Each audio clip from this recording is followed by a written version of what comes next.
It's time for the Geek Beat with Ryan Ozawa and Burt. And we're going to talk about high-tech things and be aware of the fact that there are several companies, 3 in particular, that want to take control of your home, right? Living room hubs, absolutely. Okay, and we've got 3 companies that are vying for this. Let's start with Amazon.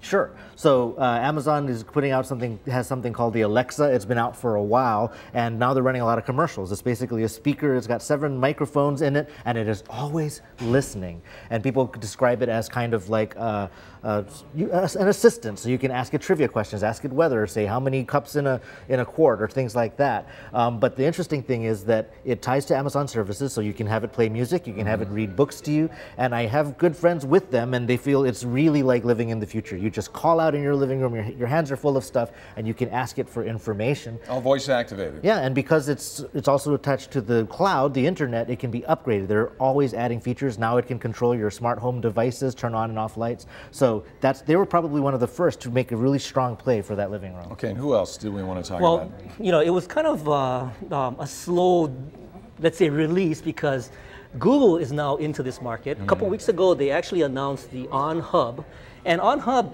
competes, I think, directly with this category of in-home controllers. The interesting thing about the OnHub is that it has a microphone, but it doesn't have any, well, it has a speaker, but no microphone. So it's not listening to you. Right, but it's talking to you. But I know people like that, by the way. The thing that's interesting, though, is that they built in a lot of hardware into this device that has it future-proofed. And what it's going to basically do is be positioned initially as a router. Okay. And then what they want to do is also integrate it with a couple of programming interfaces called Brillo and Weave, which is really positioned for the in-home devices. So it could be alarms, it could be lights, it could be whatever gets installed inside the home. Right. And using this platform you called can manage Weave, it. you can manage it through this OnHub. Okay, so we talked about Amazon and we talked about Google.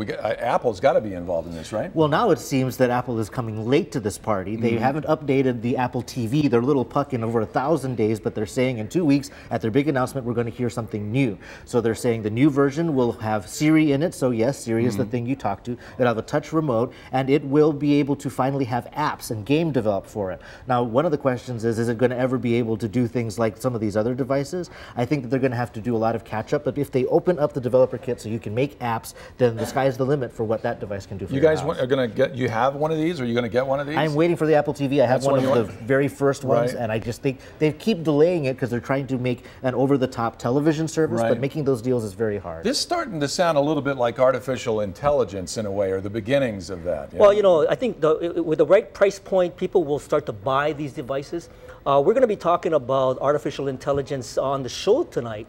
And really what, you know, the question is Alexa, is Siri, are they artificial intelligence? And what is actually behind the scenes? Because this is all talking back to the cloud, right? Right. And what is the sort of interaction between the human and the computer? And is it really artificial intelligence? And when he says show, you're talking about Bytemarks Cafe, which is on Hawaii Public Radio, 5 o'clock tonight. 89.3 is the frequency. Absolutely. And it's a great show. Listen to it on your way home from work, in your car. Guys, thanks very much for coming in. All right.